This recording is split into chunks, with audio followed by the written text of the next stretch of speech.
Welcome back to The Explainer. Today, we're unpacking one of history's absolute biggest paradoxes. I mean, think about it. How does a boy, born into desperate poverty and completely abandoned on the unforgiving grasslands of Mongolia, somehow rise from absolute nothingness to conquer 25% of the entire world's population? Well, we're going straight to the true, grounded historical sources of the Mongol Empire to find out. We're stripping away the old myth of the mindless barbarian to uncover the untold story of a deeply complex, highly strategic state builder. Okay, let's dive right into this. Picture this. The year is 1162. We're out on the windswept steppes of Mongolia.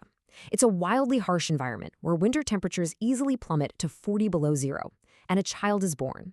Now, the local shamans whispered that this child, who was literally clutching a blood clot in his fist, was a dark omen. To them, it was a sure sign that this boy, named Temujin by his father, was destined to become a great warrior.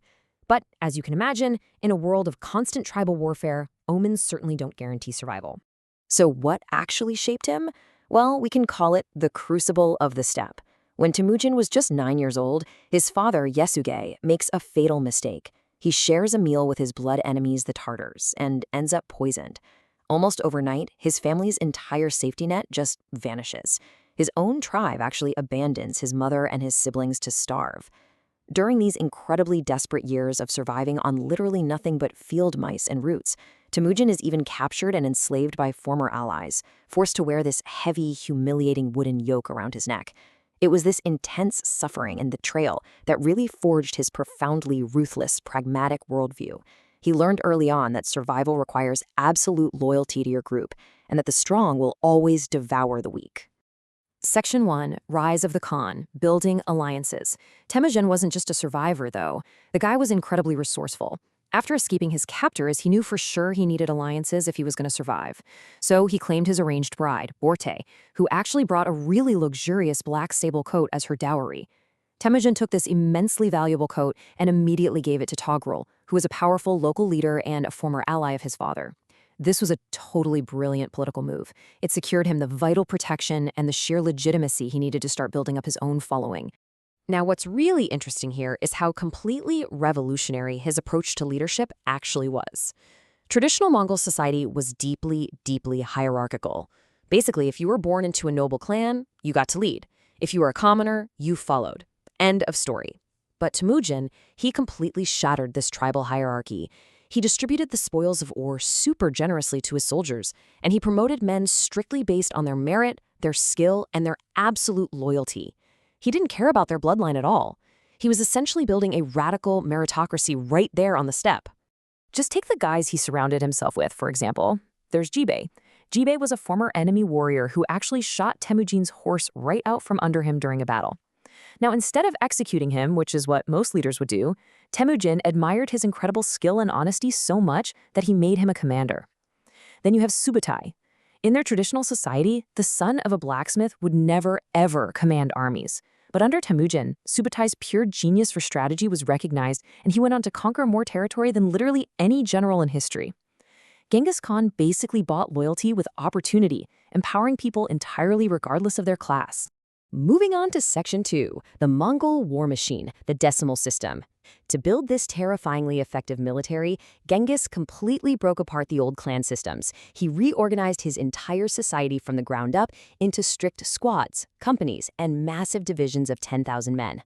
This allowed for a totally unprecedented chain of command and just absolute discipline. And man, they moved with terrifying speed. We're talking 60 miles a day. While the European and Chinese armies of the time were constantly bogged down by these massive, slow-moving supply trains, a Mongol warrior just carried what he needed and traveled with a string of 4 to 5 horses. By constantly rotating their mounts, the Mongol army could cover this astonishing 60-mile distance daily.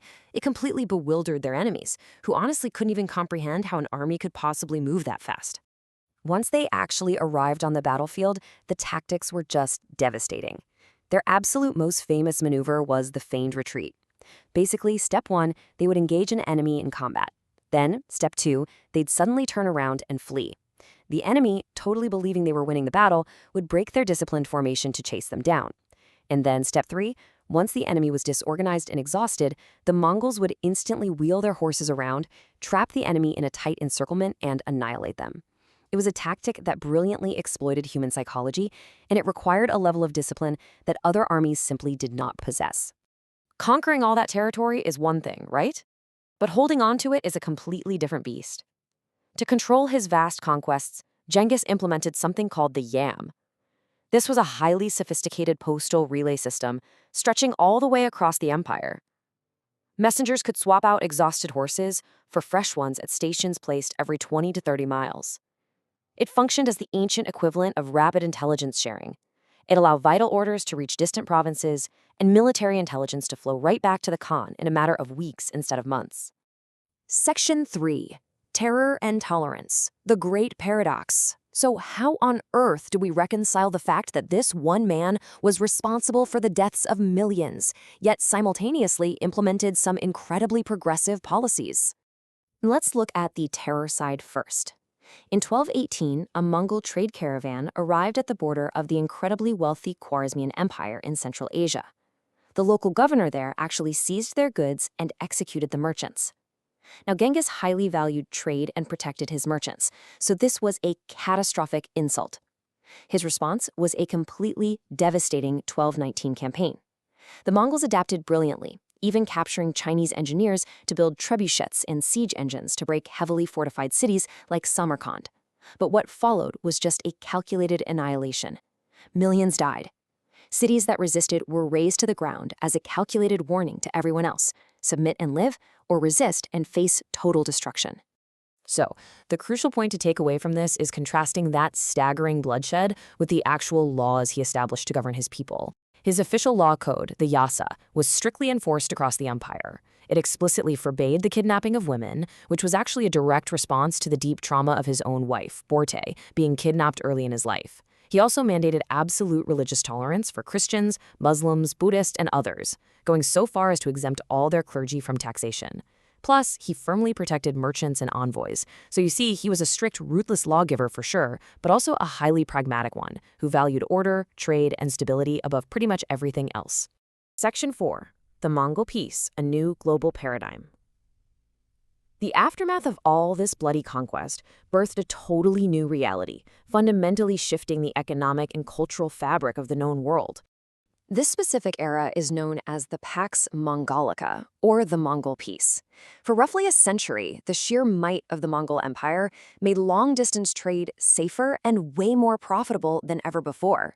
Because that entire route was under the control of one strict legal system, merchants could suddenly travel the Silk Road all the way from Europe to China with an unprecedented level of security. And this brilliantly illustrates the true, lasting impact of the Mongol Empire. They didn't just destroy civilizations, they acted as the ultimate facilitators of early globalization. It wasn't just raw commodities like silk and spices moving across the map either. We're talking world-changing technologies. Things like gunpowder, the compass, and printing moved rapidly from east to west. Islamic science and mathematics started heavily influencing Europe, while Persian artistic styles blended with Chinese techniques. The Mongols forcibly, and yes, sometimes very violently, stitched an isolated world together. Section 5. A Complex Legacy, the Aftermath. Genghis Khan died in 1227 while on a military campaign. His body was taken back to Mongolia and buried in a completely secret tomb that actually remains undiscovered to this day. But the massive empire he left behind fundamentally altered the trajectory of human history. Unlike a lot of empires that just instantly collapse the second their founder dies, the Mongol Empire actually expanded. His sons and grandsons divided up the massive realm into 4 distinct khanates. Kublai Khan founded the Yuan dynasty in China, the Ilkhanate heavily integrated into Persian and Islamic culture, the Golden Horde ruled over Russia, and the Chagatai Khanate controlled Central Asia. They basically continued his dual legacy of devastating military conquest and immense cultural integration for generations. When we evaluate Genghis Khan today, we really have to look past the historical propaganda. The myth often paints him as just a mindless, uncultured, bloodthirsty barbarian. But the reality, as shown by the actual historical sources, is that he was a highly pragmatic, deeply adaptive, and incredibly meritocratic state builder. And understanding this complex reality really matters, because it forces us to grapple with a pretty uncomfortable truth. Some of the greatest leaps in global connectivity, merit-based governance, and religious tolerance were forged in the fires of unimaginable brutality. Before we wrap this explainer up, let's just sit with this number for a second. 25%.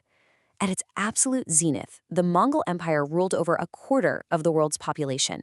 It stretched all the way from the Pacific Ocean to the gates of Vienna.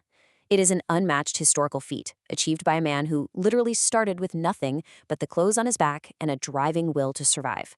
The boundaries of modern nations, the historical routes of global trade, the mixing of global cultures, they literally all bear his invisible footprint. Genghis Khan fundamentally shaped the trajectory of civilizations, connecting the East and the West in a way that had just never been done before.